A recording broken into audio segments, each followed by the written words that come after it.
मंत्राला पडला की नाही, किती ग बाई मी हुशार, किती ग बाई मी हुशार, किती ग बाई मी हुशार, किती ग बाई मी हुशार. मॅडम किती कार्यक्रम आपल्या झाल्या संपूर्ण गोव्यात आणि महाराष्ट्रात किंवा गोव्याबाहेर? आत्तापर्यंत नमस्कार, मी निलेश गोपनाथ आणि मी मॅडम नसून मी एक पुरुष आहे आणि सध्या मी ही भूमिका करतोय. या भूमिकेचं नाव आहे चीनची चेटकीन. सो अलबत्त्या गलबत्त्यातली ही चीनची चेटकीन हे नाटक दिग्दर्शन केलंय चिन्मय मांडलेकरांनी. याचं लिखाण केलंय खूप असे ग्रेट रत्नाकर मतकरीजींनी आणि आमचे प्रोड्युसर राहुल भंडारे.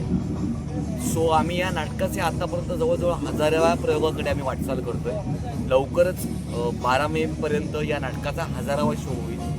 आणि आधी ही भूमिका 40 वर्षांपूर्वी दिलीप प्रभावळकर करायचे आणि आता त्याच्यानंतर मध्ये वैभव मांगलेंनी एक 450-400 प्रयोग केले.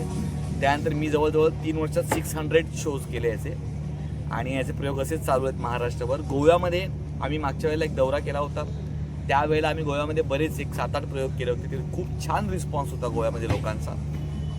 आणि आज म्हणजे जवळजवळ 1 वर्षानंतर आम्ही गोव्यात पुन्हा आलो आहोत आणि गोव्यातल्या लोकांचं प्रेम बघून आम्हाला खूप आनंद होतोय. खूप लोकांना आवडतंय, लोक खूप ॲप्रिशिएट करतायत आणि विशेष करून या भूमिकेला चीनची चेटकीच्या लहान मुलांना खूप गंमत वाटते, मजा वाटते आणि अशीच ही भूमिका आम्ही अविरत पुढे चालू ठेवू.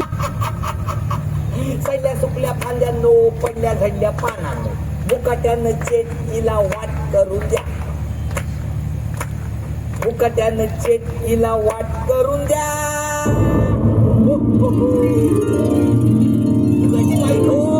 दोन उघडले आता पटकन आतमध्ये जाते आणि पाहते बाई काय गंमत ठेवली ती काय बाई असेल. हा गुप्तधन म्हटलं की हिरे मोती आणखीन काय. झाड चावलं ग, झाड चावलं. झाड कसं चावलं? कोण चावला? कोण? उंदीर. कोण चावला? तो आला की सगळ्यांनी सांगायचं बरं मला. हा तो आला की सांगा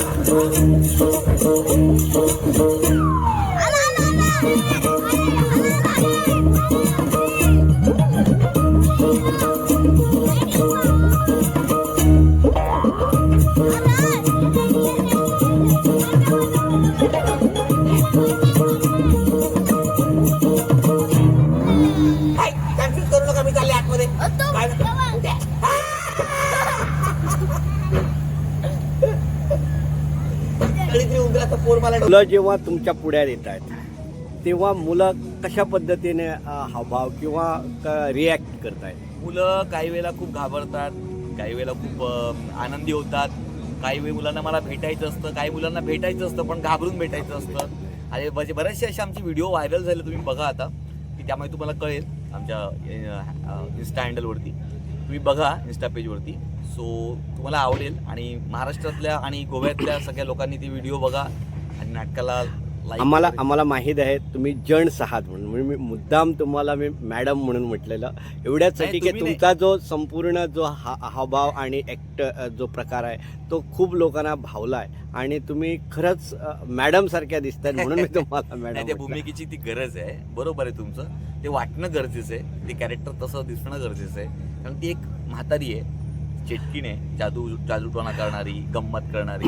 आणि तुम्ही नाही मॅडम, म्हणजे काही काही लहान मुलं पण ए मावशी ए आजी म्हणून जातात मला, त्यामुळे तो भाग नाही. आणि ते ॲक्च्युली ते मला मिळालेलं सर्टिफिकेट आहे, ते मला मिळालेलं क्रेडिट आहे की मला ओळखायला येत नाही की हा पुरुष आहे की स्त्री आहे, हे जास्त महत्त्वाचं. तुम्ही मांजरे मतदारसंघामध्ये जीत भाईंच्या कार्यक्रमाच्या किंवा त्यांच्या म्हणजे सांगण्यावरून तुम्ही इथं आजपर्यंत आलात. काय एकंदरीत मांजरे मतदारसंघाच्या जीत भाई यांच्या? मी मांजरे मतदारसंघात मी गेल्या म्हणजे 15 तारखेपासून मी इथे आलो. आज आपलं 16 तारीख आहे. कालसुद्धा मी आलो होतो पण काल मी गेटअपमध्ये नव्हतो.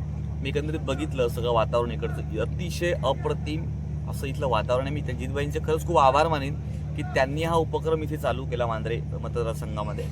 आणि मला असं वाटतं की इथे खऱ्या अर्थाने कल्चरल म्हणजे सांस्कृतिक एक वारसा, एक परंपरा सुरू करतो ना आपण, आणि हा वारसा ही परंपरा वर्षानुवर्ष चालू राहू, जेणेकरून या मातीतनं या भूमीतनं नवीन नवीन कलाकार घडवत, त्यांना बघून इन्स्पिरेशन मिळत, मोटिवेशन मिळो आणि कलाकार घडवत. त्यासाठी ही परंपरा अविरत चालू राहील. आणि जीतबाई आहेतच ग्रेट, कारण का त्यांचं हे विजन खूप महत्त्वाचं असतं आणि एखाद्या नेत्याकडे सांस्कृतिक आणि विजन जेव्हा असतं तेव्हा त्याला समाजाचा विकास कसा करायचा हे प्रॉपर विजन त्याकडे क्लिअर असतं. आपलं जे नाटक आहे हे संपूर्ण गोव्यात किंवा गोव्याबाहेर सुद्धा तिकिटी घेऊन प्रेक्षक बघतात आणि असा कार्यक्रम जितभाईने मांद्रे मतदारसंघात free of cost from all the peoples असं म्हणतो, याच्या संदर्भात काय सांगू? नाही आता बघा या नाटकाचे तिकीट्स आता बघा बाहेर मुंबईला किंवा पुण्याला किंवा महाराष्ट्रभर कुठे आम्ही करतो प्रयोग 500 रुपये 700 रुपये 1000 रुपये असं तिकीट शो असतं आणि ऑडिटोरियममध्ये असतो. पण त्यांचं मन इतकं मोठं आहे की एक मोठा शो आपण आपल्या लोकांना दाखवावा, आपल्या लहान मुलांना त्याची मजा घेता यावी, आपल्या लहान मुलांकडे एक अमूल्य असं ठेवाच म्हणता येईल या नाटकाला. कारण का आज हजारो प्रयोगाकडे पोचणारं हे एकमेव बालनाट्य आहे. आतापर्यंत अशी कोणती बालनाट्य झाली नाही आहेत. सो त्यांनी हे विजन केलं की आपल्या लोकांना हे नाटक दाखवता यावं. त्यासाठी खूप मोठं मन लागतं आणि खूप चांगली दूरदृष्टी लागते आणि एक चांगलं प्रोडक्ट, एक खूप चांगलं नाटक आपल्या लोकांसमोर सादर व्हावं ही त्यांची जी मनापासून जी त्यांची कळकळ म्हणूया आपण ती पोचते आणि लोक एन्जॉय करतात. थँक्यू.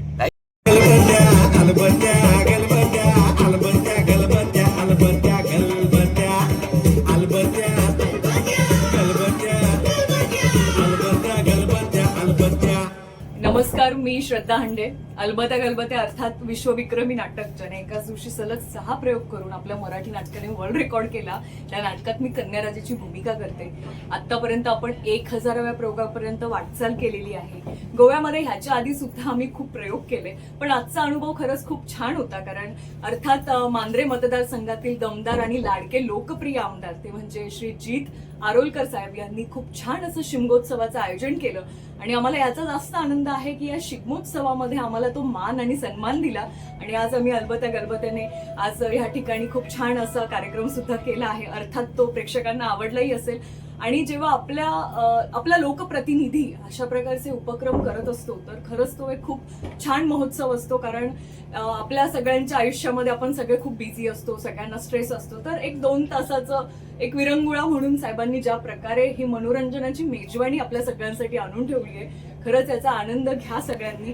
आणि खरंच साहेबांना खूप खूप थँक्यू आहे. आणि खरंच त्यांच्याबद्दल सुद्धा समजलं की हा शिगमोत्सव जो आहे तो जेव्हा सुरुवात त्यांनी केली तेव्हा स्वखर्चातून त्यांनी ह्या उत्सवाची सुरुवात केली होती आणि आता अर्थात शासनाने दखल घेऊन त्याच्यामध्ये सहभाग दाखवला आणि खरंच 40 आमदारांमधून लोकप्रिय आमदार जे ठरले.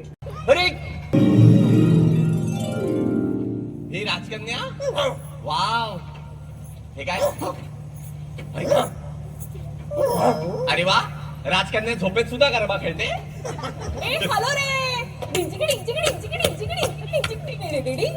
बापरे, दयाबेनची बहीण आहे वाटते ही. अरे कन्याराजे ध्या, कन्याराजे.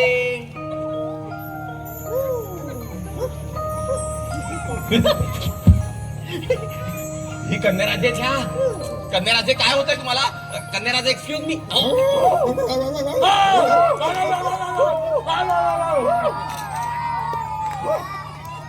अरे तुम्ही कशाला लाजताय?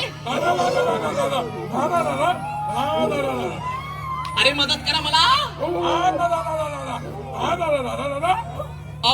डिस्गस्टिंग कुत्रे. आयडिया, कन्याराजांसाठी एक महाल बांधा आणि रोज राजाची नजर चुकवून तिला महालात घेऊन यायचं. तिला हवं तसं बागडू द्या, मज्जा करू द्या. अलबत्या गलबत्या आता करूया खलबत्या. काम करत असताना वेगवेगळी लहान लहान मुलं तुमच्याकडे येत आहेत, फोटो मारतायत आणि हा कार्यक्रम म्हणजे जरी मोठं जरी नाटक असलं तरी लहान मुलांचं नाटक आहे आणि त्याच्यामुळे तुम्ही रमून जाताय. त्याच्या संदर्भात मुलांना काय सांगायचं आहे? अलबत्या गलबत्या हे नाटकाचं एक बालक पालक महोत्सव आहे खऱ्या अर्थाने. आणि मुलं 2 तास मोबाईल बाजूला ठेवतात. ह्यापेक्षा अजून आम्हाला काय हवं? आणि प्रयोग संपल्यानंतर त्यांना जे काही सगळ्या कलाकारांना भेटायचं असतं. मुळात हा कॉस्ट्युम प्ले आहे. त्यांना हे कपडे कुणी घातलेत, कोण सेलिब्रिटी ह्याच्यामध्ये त्यांना इंटरेस्ट नाहीये. तो जो कॅरेक्टर तिथे उभे राहिलेले आहेत त्या प्रत्येक कॅरेक्टरमध्ये मुलांना इंटरेस्ट असतो. आणि हे नाटक असं आहे की बालक प्रेक्षकांसोबत ह्या मोठ्या प्रेक्षकांना सुद्धा तेवढंच छान एंटरटेन करतं, खेळवत ठेवतं. त्यामुळे जर अजूनही तुम्ही अलबत्या गलबत्या पाहिलं नसेल तर नक्की अलबत्या गलबत्या बघायला या, कारण हे एकमेव मराठी नाटक असं आहे ज्याने आतापर्यंत 1000 प्रयोगांचा टप्पा तर पार पाडत आहेच हे बालनाट्य, पण सोबतच आपण वर्ल्ड रेकॉर्ड केला आहे. त्यामुळे खरंच मी या नाटकात आहे याचं मला खरंच खूप